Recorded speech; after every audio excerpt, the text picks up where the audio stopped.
Good afternoon, everyone, and thanks for joining us.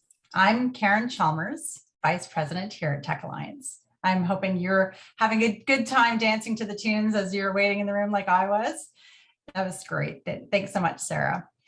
As the Regional Innovation Center for Southwestern Ontario, Tech Alliance empowers world-class ventures and fuels growth in Canada's innovation economy. We champion and coach entrepreneurs, amplify and impact businesses, and contribute to a bold technology community across the region. We are the place for dreamers, innovators, and world-changing ideas. And in pursuit of creating spaces where innovation thrives, we must act, be bold, and lift others as we rise. And we strive to do that in all that we do. And today's a great example of that.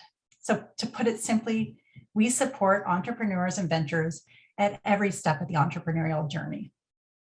If you'd like to engage with our venture growth team, read stories about innovation that is shaping our community with world-changing ideas, or join other upcoming experiences, I invite you to subscribe to our newsletter using the link in the chat.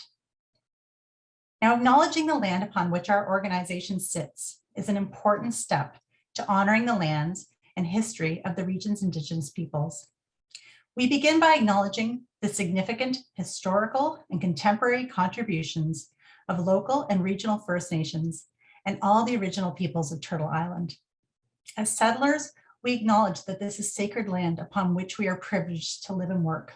We are committed to recognizing and strengthening the deep connection and the long-standing relationship between Indigenous peoples and the land of Southwestern Ontario and of London. This land is the traditional territory of the Anishinaabe, the Haudenosaunee, the Lenape, the Attawandaron, and the Wendat. We'd also like to recognize the 3 First Nations communities neighboring the City of London, including Chippewas of the Thames First Nation, Oneida Nation of the Thames, and the Munsee-Delaware Nation. I invite you to join us for a moment of reflection to think about how we can continue to strengthen the connection to the land and our important commitments to truth and reconciliation. Now, before we get started, I have a few housekeeping points. All participants' mics are muted, so relax and enjoy. Today's webinar will be recorded and available for replay on our YouTube channel. And I encourage you to add any questions in the Q&A feature at the bottom of your screen and add any comments into our active chat feature. So to get that conversation going, let's pop some comments into the chat to see what you're hoping to learn today. Thoughtful, informed, inclusive words have far-reaching and lasting effects beyond business and beyond. And I'm thrilled to be sitting here with 3 thought leaders and all-around fabulous people who have personal and professional experience to bring to this conversation. We're creating space to build awareness and increase education and to explore together marketing and communication choices from the lens of inclusivity with the LGBTQ2+ community at the top of mind. So it is with pride and excitement that I introduce our outstanding panel of speakers.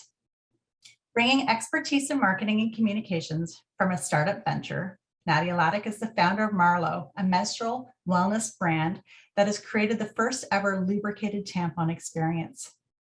Recently, she was recognized as one of the top women leading the modern menstrual health movement. Nadia is a member of Startup Canada Women Advocacy Network, where her goal is to inspire the next generation of entrepreneurial leaders and to increase the representation and support for female founders. Nadia is committed to giving back to her community through her role as a Catalyst board member at the Holland Blue Review Children's Hospital and as a mentor for the Junior Achievement Company program, where she provides weekly coaching to high school students as they operate their own small business.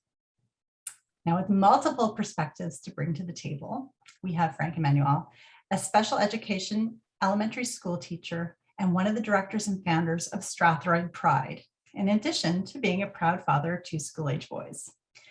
Frank worked in Toronto in digital media, marketing, and publishing for several years, eventually leaving the big city lights behind to become a teacher, and he met his husband in London, Ontario. When they became a family of 4 and needed more space, they moved to Strathroy, where Frank became actively involved in the community through founding the nonprofit organization Strathroy Pride, which is now in its 3rd year of celebrating inclusivity and diversity. with the passion for talent in the written word, passion for and talent in the written word. In addition to running her own business, Quinn Palmer is a communication specialist here at Tech Alliance, where she writes and shares stories of entrepreneurs and ventures within the Southwestern Ontario region through her editorial writing, marketing, and social media efforts. As an entrepreneur herself, Quinn owns a small apparel business, Bruce Apparel Company, and also pursues freelance writing in the topics of travel, women's health, and the LGBTQ2+ community. Her passions have always been driven by people, storytelling, and music, finding joy in the many spaces of the world where communications of all kinds can enhance our day-to-day lives. Now that you have a little glimpse into who comprises this panel, let's dive into the topic of the power of inclusive language and how to maneuver the ever-changing thoughts surrounding language usage. As a member of the community myself and a lifetime tech marketer, I see language in all aspects of my life truly matter from an inclusivity lens. And therefore, I'm so passionate about this topic. So to start with, why don't each of you tell us why you wanted to be part of this conversation today? Nadia, I'll start with you. Sure. Thank you so much, Karen, and to Tech Alliance for hosting this panel, and to everyone for being here. I'm super excited to be on this panel with such incredible other panelists. So I'm really looking forward to our chat. As Karen mentioned, I'm the founder of Marlowe, and a big part of our mission is creating an inclusive brand for all menstruators. So historically, a lot of brands have kind of come to this space and said that they're building a brand for women, or there's usually the tagline, by women for women. And we knew that we wanted to build an inclusive brand. Not all women menstruate, and it's not only women who menstruate. So we really wanted to make sure that we could build an inclusive brand with our language, our branding. And so being on this panel today to describe what we've learned throughout that journey and how we're approaching our space is really exciting for me. Oh, awesome, Nadia. I'm so excited about your brand and hearing more about your story. Frank, how about you? Hi, everyone. I'm Frankie Manuel. My pronouns are he and him. I actually just changed my little tag here because I forgot to include my pronouns. I'm a proud gay father of 2 young boys, aged 8 and 6. So we have a very busy household. I'm also an elementary school teacher and the director of Strathroy Pride. I think what I bring to the table today is that community building piece. So much is happening in public schools, high schools, and even in the general community. And pride events, although big cities are very familiar with it, they're starting to pop up more and more in rural communities. It's becoming more common. And all those conversations that were kind of uncomfortable 5 or 10 years ago are becoming more normalized. So I'm excited about this movement. I'm excited for, events like this one where people are talking about things like this, like pronouns and how to engage all aspects of the community. So a lot of positive changes happening, and I'm excited to see what else is coming. So I'm glad to be here. Thanks so much for having me. Thanks so much, Frank. And Quinn. Hi, I'm Quinn Palmer. My pronouns are she, her. I'm a communication specialist here at Tech Alliance, and I also write freelance on my own. As Karen said, I own a business called Bruce Peninsula Apparel Co. If anybody's familiar with the Bruce Peninsula, it's full of small towns here in Ontario. And so similarly to Frank, with our brand, we try to bring a lot of pride and education to these smaller towns that don't often get the same things that I see here in my hometown of Toronto. But I want to be here today because I write and talk for a living, and I love it. And so the opportunity to learn and to allow learning for other people is really important to me.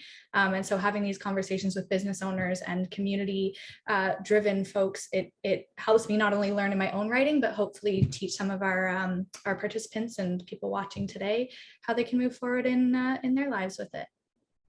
Thanks, Quinn.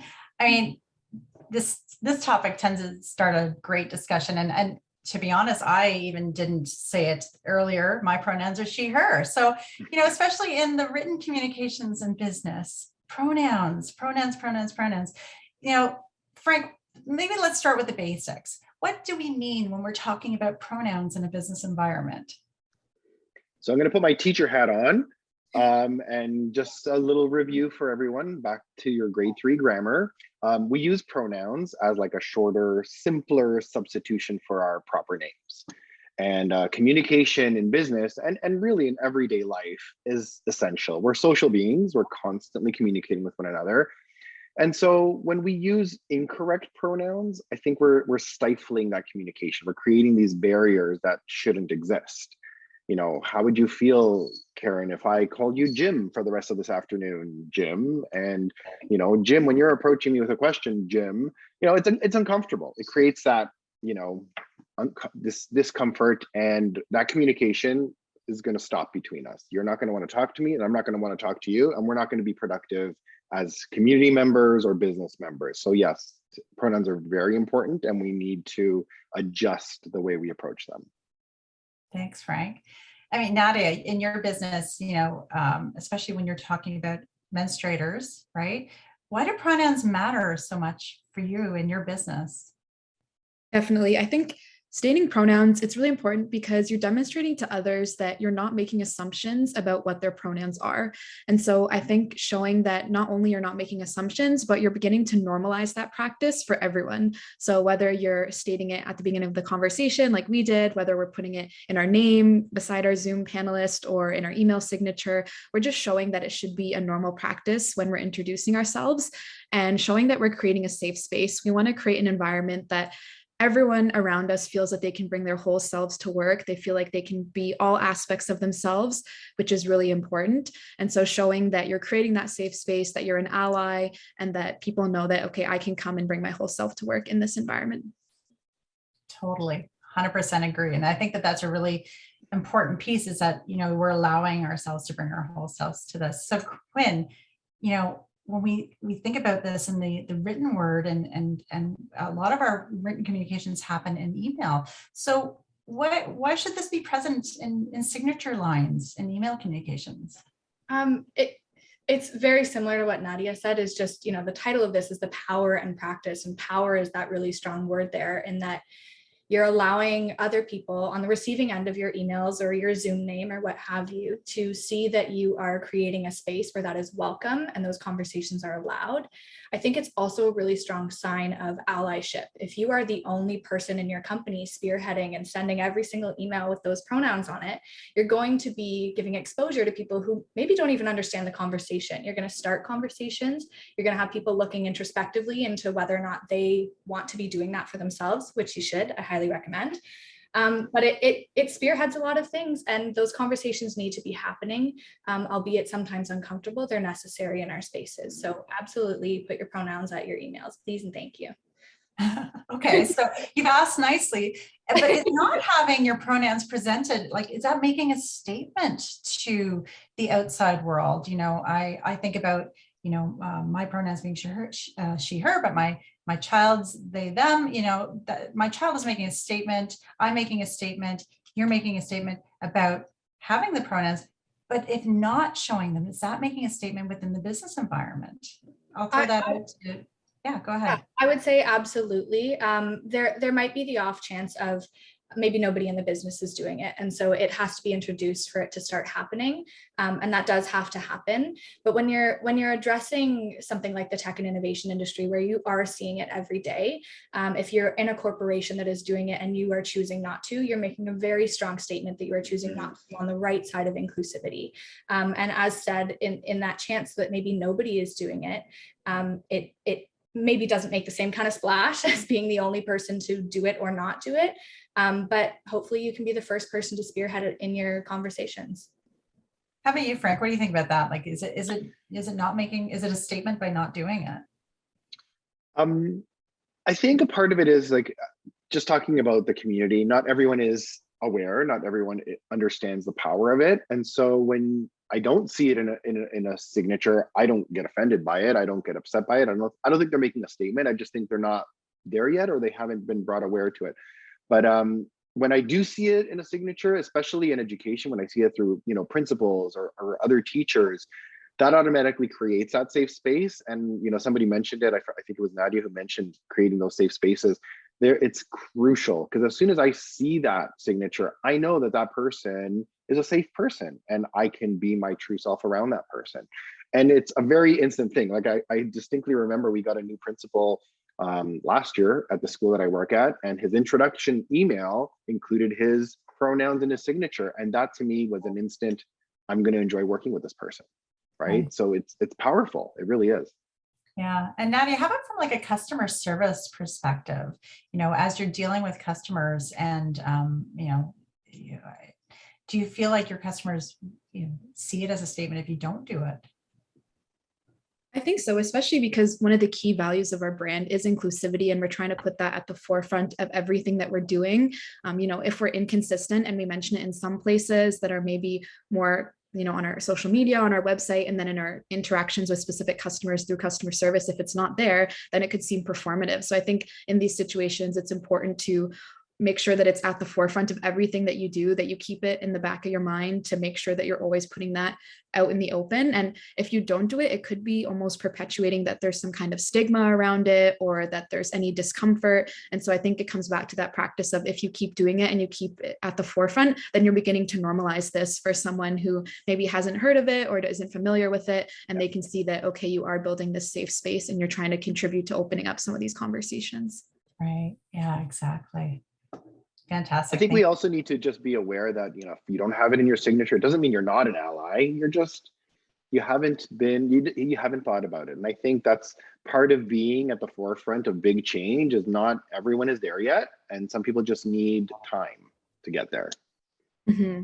And then being open to learning. I think there's a big practice I love called calling in, not calling out. So if you see it, not being like, why do you not have your pronouns? Do you not realize how important this is? How could you do this? But saying, hey, maybe, something you could include in your email signatures is pronouns. Have you heard of the practice? This is why we incorporate it at our company. This is why other people do it at other companies. And more calling people in instead of calling people out, and then realizing that maybe that person might start to get defensive and feel that you're attacking their character. It's really important to just call them in and say, okay, here is why we're doing it. And here's some things you can consider if you want to start doing it too. I love that practice. I'm writing that down, Nadia. Calling in versus calling out. That's a good one. Well, this may be Frank, when we think about kind of as we're looking at our future leaders, what are some of the challenges? This is something maybe you can teach our future leaders, the calling in. What are some of the challenges that our future leaders, that queer youth, what are they facing today, and how is it different from maybe those of us who are in Gen X and millennials and even those older Gen Zs? Well, one of our initiatives at Strathroy Pride is to engage the community and to make places safer for our queer youth. And so I actually went over to the local high school, and they have a gay straight alliance group. They call it the Rainbow Alliance, which I love. And so I was able to meet with some of our youth that are right now in the middle of it all. And high school is a very tough place. We all remember what high school was like, especially if you're a little different than everyone else. And, overall, I got the sense that things are a little better. There's a lot of support from staff members. A lot of parents are more supportive. It's easier to find your group of allies in high school. And GSAs are much more common in high schools. And there's that support in the community and in the media. There's a lot more, even Netflix has a whole bunch of new shows featuring, queer youth. However, although it has gotten better, there are still a lot of needs out there. Bullying is still happening. Queer youth they need guidance on how to build that resilience and that thicker skin. So that's the kind of stuff that they're asking for. And then also how to deal with people who aren't supportive. They don't have that skill set yet. Like, I feel like as a queer adult, I've developed a thicker skin. I know how to deal with people that are, ignorant or unsupportive. But these are like 15, 16, 17-year-olds. They're still figuring things out. So how do you deal with a parent who's not supportive? How do you deal with your family doctor who's not supportive that you're transgender? These are really deep questions that our youth are facing right now. And in the workplace, one of the kids I talked to, she works at a local retail store, and her boss isn't using the pronouns on purpose. So those are tough things to navigate as you're a young person. And another big thing that I think is important to get out there is how to be a good ally. People want to know. I think, whether it's your coworkers or whether it's businesses, people just needs a little bit of guidance on how to be a good ally. And what better way than to ask questions? So, right. Yeah. Yeah. It's so interesting because, like, you think about these high school kids, in a couple of years they'll be university, and we have a lot of young entrepreneurs that come through our university systems. Nadia, you and your co-founders, you're not that far out of it yourselves, right? And I I know that this is going to be right on our doorstep before we know it as business leaders. So this is, really, really important information to know, like how they're handling it. And it's great to hear that it's better, but there's still work to be done. And I feel the pandemic has kind of, our 10 steps forward, we're taking a couple steps back, because a lot of our youth have kind of gone inward. They're not exposed to all of this information, or just that constant message from trusted adults like teachers, who, we're socializing agents. We're constantly telling, kids what's right, what's wrong, the way to say things. So they haven't had that for 2 years consistently. So I feel like some teenagers have reverted to, I don't want to use the word ignorant, but that's exactly what I mean, ways. And so they need some help getting back on track. Right. So Nadia, having a business that's, you're youth entrepreneurs still, you're much younger than I am, at least. But, because of that, I think that you have a lens that is very different than the boomer generation. Definitely. And you have really prioritized diversity and inclusion within your business, and it's a top priority at Marlowe. I can see that. But how are you doing that? How are you actually demonstrating that diversity and inclusion is that top priority of your business? Definitely. I think one of the things is the space that we're in, the menstrual health space. Growing up, we've been socialized in a certain way, the way we refer to this industry, the ads, marketing, branding we've seen in this space. And a big goal of ours is to take everything we've learned about this space, all the stereotypes, and just throw them out the window. So we really just take all of it and just change it. So one of the things we do is around language. If you just think about historically how this space has been referred to, it's usually feminine hygiene. And you walk into Shoppers and on the aisle, it says the feminine hygiene aisle. And we know that it's not only women who menstruate, and again, not all women even menstruate or get their period. And something around the word hygiene implies that there's something dirty or there's something stigmatized around this space. So we've been really conscious in all of our language and communications to always refer to our community as menstruators. We want to be inclusive to anyone who is in our community. And we always say menstrual products or menstrual health. We never say menstrual hygiene. So that's one big thing that we've done.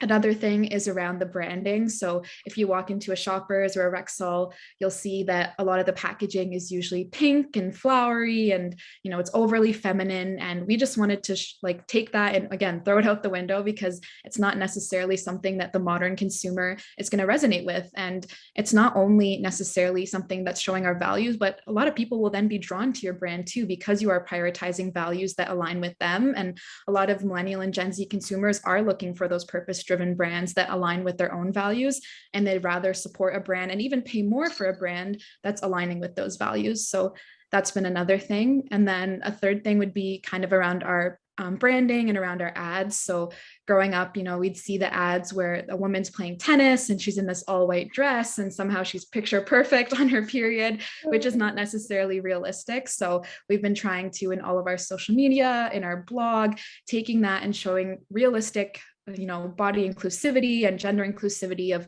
what people look like in this space. It doesn't have to be that picture perfect athlete in our packaging and in our ads.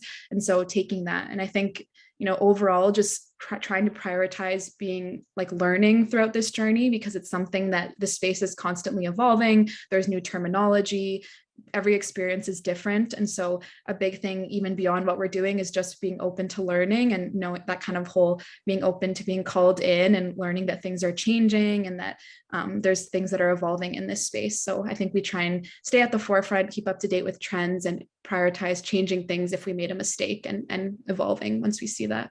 It's so interesting when we think about how, putting my marketing hat on, we think about how we build a brand, and you've really started with that inclusivity at the forefront, which is so wonderful to see. And it's encouraging to other business owners who are on the call today, who could say, what can I do that can be inclusive with my brand, right? Yes, your brand is very specific, your product is very specific to menstruators, but there are lots of products that everybody uses, and are we using that inclusivity language in those products? So thank you for all those excellent tips. I think that the listeners today could get a lot out of that. So Quinn, comms, marketing, that's what you do. That's what you do. And as you can imagine, and I see you do this all the time, but you interview a lot of people, and you do a lot of content creation. So describe how DEI is part of that interview and writing process for you. And what's that experience been like working in the tech sector? Okay. Not always, but sometimes kind of shitty. And that's the sad truth of it. But really, I look at and hear people like Nadia speak. I remember when I had the opportunity to interview Nadia about Marlo for a blog and editorial that I was writing. And I think I was like a kid in a friggin' candy shop listening to her talk about how Marlo really spearheads that inclusivity. Because it's exciting as somebody, as I identify as a lesbian, I'm part of the community, and to hear somebody be so forthright with that inclusivity is really exciting. It's unfortunate though that not everybody is a Nadia, as much as I wish they were. And so I do sometimes get stuck in practices like myself. I ask for pronouns when I interview, and I once had an interview where somebody responded with, "I don't use pronouns," which is just like throw the English language out the window anyway. But regardless of that, what you're saying is I don't support the LGBTQ plus community. And it hit me hard. I'll admit, I didn't stand my ground in my inclusivity. In the next 2 or 3 interviews I didn't ask people for their pronouns. I looked on LinkedIn, I made sure I was not making assumptions, but it was really hard for me to pick myself back up from that. And so that interview process, that meeting new people every day and not knowing where they're going to be. I am loud and proud. I am arguably, I'm engaged to arguably the best person in the world, and I talk about her all the time. Everybody knows this. But it's not always easy. As much as it's easy for me to be that person in myself, it's not easy to show people that side of me. And so when it comes to being a person-facing marketer, communicator, it can be really hard. And so what that looks like in the tech industry is continuing to get back up, hopefully, since I was upset with myself when I didn't start asking pronouns again after that interview, and I had to be introspective about it and think, why am I doing this? Not for the betterment of the people I'm speaking to. If not for the betterment of me, then why? And it was just shame, and it's difficult, but who cares if it's difficult? It's also just really difficult to be a queer individual who doesn't have people like Frank, Nadia, Karen, myself, Tech Alliance, standing up for them. So it can be hard, but the experience is good for the most part, mostly because I close my laptop every day and know that I'm making a difference. And speaking from somebody just a little bit older than you, Quinn, it comes with life experience. That bravery comes from life experience. And when I started teaching as a young teacher, I kept my private life very private. I wasn't sure what I was getting myself into, especially when dealing with children. Like I would be worried constantly of being a little too gay in front of the students, because they're just going to go back to their parents and say, well, my teacher's gay. So why was that a problem? I don't know why that was a problem early in my career. And now I feel like, wait a minute, they need to know that this teacher is gay. They need to know that there are gay adults in the community that have regular, boring lives out there, because there's no representation. And I did not grow up with representation. I grew up in a very straight, religious community. And now I feel like, I think being a parent has changed that in my mind too, like having my own kids and being, a quote unquote influencer of children. You have to show that it's okay and it's normal. And, we can be equally as boring as the other adults, but, with a little bit of flair. Yeah. And knowing that people like you paved paths for me to exist in queer spaces. I want to do that for other people. I worked in childcare for almost 9 years. And I was, as much as it was in a small town, sometimes it was really hard to be forthright with things happening. I just got a text from a family member of kids I used to nanny. There's a picture of the kids at the Pride Parade, and a little text that said, one of my daughters was upset that we were walking so much. And my other one said, Quinn would walk in a parade for you, so you have to walk in a parade for her. And I was like, okay, excellent. Yeah, the kids are okay. So it's amazing. It's amazing when that happens. Yeah. Yeah, Quinn, I think you're a shining example right now of being bold and lifting others while we rise. Mm-hmm. And I think that representation part is so key, because people need to see that there's people that are like them that are in places that they want to get to. Yeah. So, they need to see that there's teachers who are like them, that there are leaders and business communicators. It kind of reminds me of the whole idea of the self-promotion gap and how women and people from other underrepresented groups feel this need to kind of hide their identities and maybe don't talk about themselves as much in these spaces and in media and kind of promote their whole identity. But if those people aren't doing that, then we'll never know that these kinds of people are in these leadership positions and in these spaces, and people who identify like them are never going to think that they have a chance to get to those positions. So I think as much as it's for ourselves and bringing our whole selves to work, it's also to inspire other people that there are people like you in these positions, and you should look up to them and be inspired and be role models for them too. Oh, such a great point, Nadia. Such a great point. So let's think about these best practices and pointers that we could give people, but maybe we can do that via common mistakes that we've seen. So are there any experiences that you can share or speak of that have been alien or worse, offensive, that could have been avoided had people been given proper awareness and really have that ignorance removed from their minds? Let's start with you, Frank. I don't easily get offended, so that's a good thing. But I can't recall a lot of things, but I do remember as becoming a new parent, filling out forms. Nobody told me how many forms I would be filling out online, registration forms for my kids. And the first thing I notice is mother, father. And I'm constantly scratching it out and addressing it. But when I do see a form, and I have to applaud my school board, TVDSB has changed all their forms to parent 1, parent 2. And when I notice that, I make a note of it. And I realize, you do see me. So just filling out forms, online forms, whether it's written forms, just note it, making that more inclusive for all. And sometimes I even see parent 3, which is even more inclusive, I think. Again, just as a male parent being out in the public with my little ones when they were much littler, there's all of these assumptions out in the world that, I'm giving mom a break, or I am babysitting. And I don't know, that's going to come with change. And it's not just a queer thing, it's just a male parent thing. But I do notice when people don't make those assumptions, right? Using gender. And then another thing is when organizations use gender neutral words on purpose, like spouse, partner, parent, child, those also get noticed. So for me, those are a little bit alienating. I wouldn't call them offensive, but they do get noticed when people take the time to do that. But it's interesting, the points that you bring up, because, how many businesses create online forms or forms that they, their customers have to fill out. And, if it's a form, you're running a business that has, you're asking about the parental relationship of a child, that matters. And even when, as you say, the spousal relationships, right? Partner relationships, those things, when you're meeting somebody for the first time in business, don't come up to me and say, how's your husband? Because that's maybe not, appropriate. So, it may be, but you'll find that out. That's information you'll get.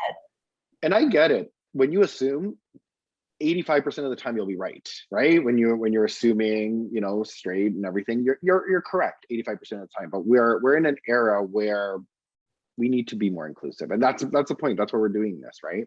So just being more aware of our language and things like that. Yeah. And correcting yourself if you do make that assumption. I think there's a lot of talk, especially with pronouns, but it works for spousal relationships too, of if I make that assumption and I'm wrong, or I misgender somebody, what do I do? And the answer is you correct yourself, you apologize, you move on. There's nothing more or less to it. Correct other people if you're in the space to do so. If that person is not around that is being misgendered, it can really make yourself stand up as kind of an ally for that person. But also, we don't have to dive into the details of people's lives. When they ask for a specific pronoun, you use it, and it should be that simple. I just saw in the chat, sorry, Tyler's asking, what would be the ideal wording on a form when you're asking gender? I would ask, do you need to know gender, first of all? Is that important to you? then you might have to do a drop down menu and include them all. Or I would just reverse it and just ask for pronoun instead. So don't ask for a gender, just ask for a pronoun. I think my experience I can share as well. In my role, I have the opportunity to do some of our press and media relations.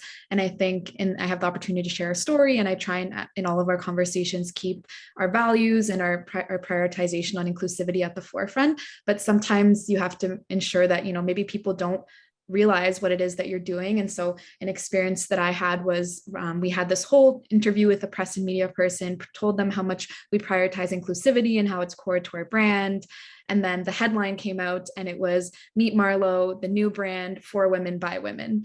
And despite all of the conversations we had, still that ended up being the headline. And so I think now one thing that we've learned is when having these conversations with different individuals, almost having a checklist or having things in our press kit that we show, okay, this is how we like to refer to our community. Here's our little language guide or little things about our values. So I think not making assumptions that people know where you stand and what your values are, and just ensuring that you make it really clear to other people when they're communicating on behalf of you around your brand or your communications. Right. We're all educators here. Everyone on the screen, we're all educators. We have to educate the people. That's our job. Good for you. Well, in best practices, the ask of that really reminded me of this saying that's really popular in a lot of activism communities. It says nothing about us without us. And that's across the intersectionality of inclusivity, is making decisions for a community or communications for a community or an event for a community. You make sure they're not just being spoken to, but are the ones speaking. And if not, at the very least at the table, running the project, running the show, having those voices speaking to their own communities, it really makes a difference. Both how you will run as a company, the success of your business, which I know is an important thing, but also the success of the people that you are caring for as a business owner, the people you are giving a product to. They are important to you. And if you make them feel important, it does wonders. That really speaks so well to the intersectionality, right? So, as you're building events, as you're creating community, as you're building a business, making sure that if your demographic, your key demographic is an intersectional one, bring in intersectional, voices to the table. That's beyond just the queer community, right? So, this is kind of maybe we can go into allyship a little bit. And where does true allyship look like? And how do you advise those who are looking to implement better practices? Let's start with you. Sorry, Nadia, please go ahead. Yeah. I can start. I think one thing is, we've talked about some things around pronouns and some things around communication. I think these are all really great things to start with awareness and overall drawing awareness to some of these items. But I think also a bigger thing and even deeper is taking a look at some of the policies you have at your organization. So whether that's around paternity leave or whether it's around, having menstrual health products in your workplace to show you're supportive of menstruators. There's so many things you can do beyond just, for customer front facing things, but also things for your employees and for your organization. And so I think being open to not just some of those individual actions, but even lobbying for overall cultural and societal changes and policy shifts, and keeping that at the forefront of what you're doing to show that you're supporting everyone in terms of inclusivity beyond just those customer forward facing communications as well. Yeah, for sure. How about you, Quinn? I think kind of going on the back of what Nadia said, and that not only within your business, but I think within yourself, you have to be a non-judgmental person at the forefront if you're going to make those changes in your business. The systems were built by people that the systems help. And if those people aren't changing the core that is within them, the systems won't change. And so just making sure you're being really, I've said introspective 1,000 times here, but it is important, introspective about what your allyship looks like. And if you are moving through your world in a non-judgmental way, that will show in your communications, that will show in the DEI that you have within your company, and it will show to the communities that you're speaking to. I think most people out there have this thirst for bettering themselves, and most people want to do the right thing.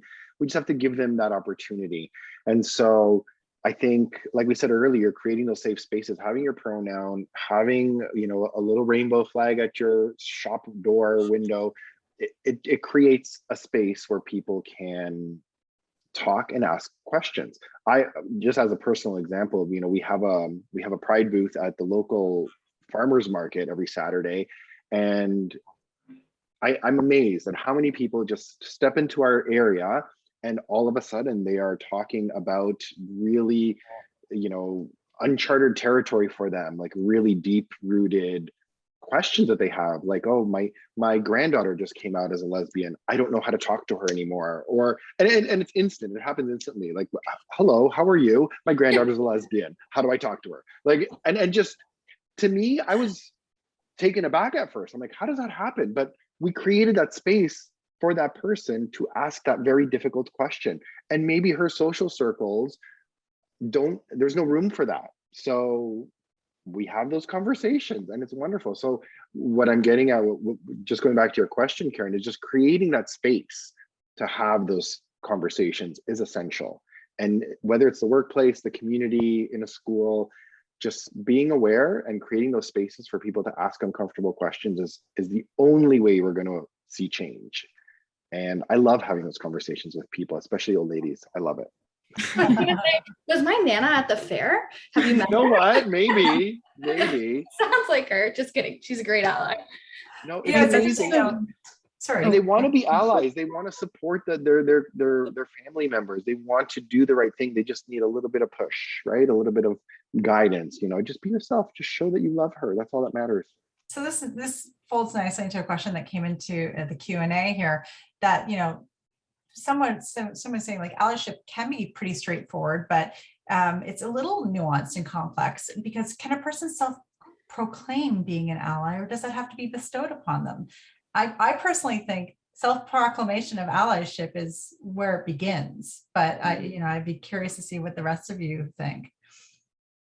I remember I attended a workshop once and it showed me this like spectrum of allyship, which I thought was really interesting as a perspective. And on the one side, it showed that, you know, you're doing things like putting your pronouns, you're doing things in your email signature. And then on the other side, it was, you know, you're actively lobbying, you're on councils, and you're really trying to make so many policy changes. So I think all kinds of allyship are important, and there's different ranges of how much you do in terms of allyship. And so I think I agree, you can kind of take that title, but kind of looking at the different ways that you can contribute to allyship, and that it might look different for each person depending on where they fall on that spectrum in their learning journey and how much they're continuing to evolve and learn about the space. Yeah, like your grandma saying my granddaughter's a lesbian. That's Yeah. a starting point, right? That's a starting point. And it may be that, you know, she's on one side of the spectrum, and eventually she moves towards, you know, and then this is, you're talking about, this is the journey. This is the journey of this conversation. When people ask me how to be a great ally, my go-to response is just don't be an asshole. Just respect other people. They want to be called he, she, he, him. Just respect that. It doesn't affect you in any way how this person is being addressed, or how this person chooses to dress, or how this person chooses to express themselves. Just don't be an asshole and respect everyone, and just be kind. Just be kind. There's no other way to explain allyship other than kindness. And I also think actions speak louder than words. You can call yourself an ally, you can put a pronoun in your signature, but unless you're actively out there helping others, or standing up for people that are being bullied, or saying the right things in social media, you're not a true ally. You're just I see a comment in the chat here actually saying that, you know, during Pride Month, you know, what ways that companies show true allyship that goes beyond slapping that rainbow flag on their logo, right?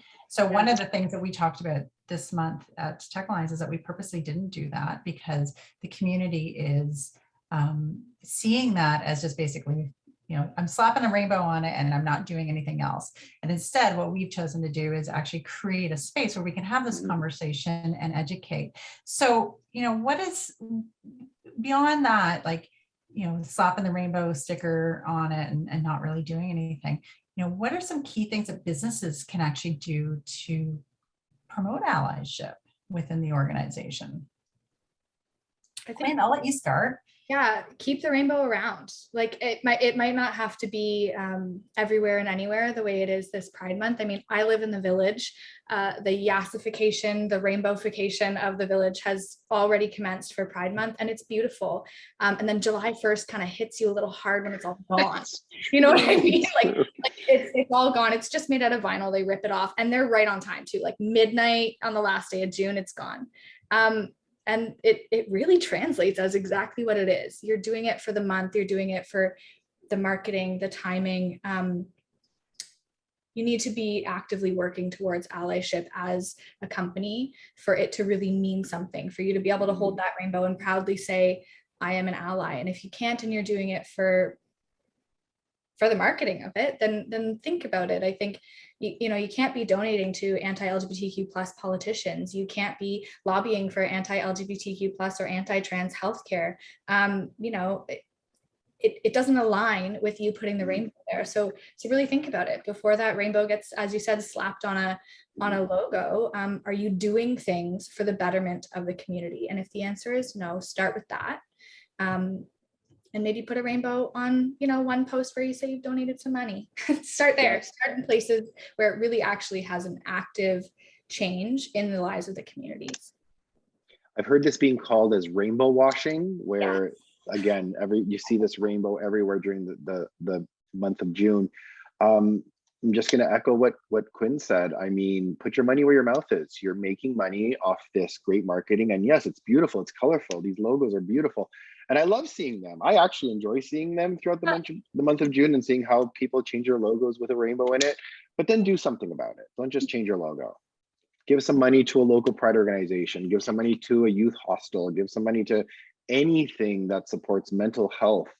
It doesn't necessarily have to be geared towards pride, but it would help. and do that year round as well. I just saw a question pop up saying, where should we be putting that money? I don't have the laundry list in my head, but do your research. There are so many local LGBTQ plus organizations, Strathroy Pride even. I'm sure they have resources. Frank would probably know better than I, where you can put that money if that is important to you. We'll take your money. We'll put it to good use. We'll put it to good use, but we'll take it. I think another thing is kind of looking at which voices you're prioritizing year round in your communication. So if, all year long, your campaigns are showing individuals who are not part of these groups, and then during Pride Month, suddenly they're everywhere and there's a huge campaign going on and there's a new blog post coming out, and then it's just for that month, and then the next month it goes back to the way you were communicating before. I think that's a big signal and can be seen as rainbow washing then. So I think it's looking at your communication all year long, prioritizing these groups, prioritizing individuals, and giving them a platform to share their stories all year long, not just in this month, because that's also something to notice when, these individuals are just showing up in these campaigns around this time. It should be all year long, and your community will see that you are prioritizing that all year long and not just in that month. Yeah. So, let's talk about community support. We've kind of gotten down this path a little bit, and it's essential for DEI. So Frank, as a community organization, how do you engage the community to break down barriers when they're encountered? I think I answered this in a previous question, but I'm going to say it again. Just creating those spaces, I think, right now, and I'm going to also answer Tyler's question there. Right now, what we're doing for Strathroy Pride is we're just creating events. We're creating spaces, a big, huge event, July 16th at the park here in Strathroy. And just allowing for people to come and have conversations and engage with one another. Going back to the question, how do we break down these barriers? I just think being present, being open, and creating spaces for people to come and feel safe to talk. That would be my biggest one. And always respond with kindness. I mean, there's going to be a lot of hate thrown at you, especially when you slap all this rainbow on you. And I always try to respond with either facts or kindness. I think it's also important if you're at the very beginning of this learning journey. If that is you in this crowd right now, thank you for being here. It's important. But always start with, you don't have to understand right away, but you have to accept. You can take as much time as you need to understand, but that understanding does not come before being okay and allowing people to live the lives that they want to and need to live. Yeah, 100%, 100%. And ask questions. Ask questions. I love answering questions. I never get offended or upset when people ask questions. Totally. Yeah, and I think that that's actually one of the beauties of what we're experiencing today, right? We're answering questions, we're educating, we're bringing together the tech community, tech and innovation community today for the purpose of education and learning and moving the needle forward in true allyship. And it's been a lovely journey together today. I think that we're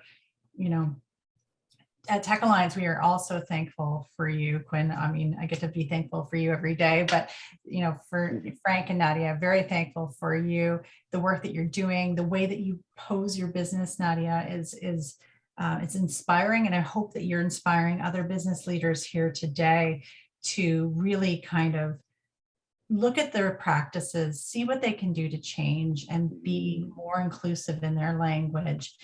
So, as we wrap things up, once again, take this minute to thank you all for joining us and shaping this conversation. It's so vitally important.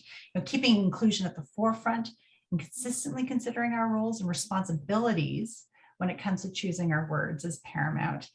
Conversations like this act to create impact and lasting change. And that is so important. I think we all nailed it today. Bravo.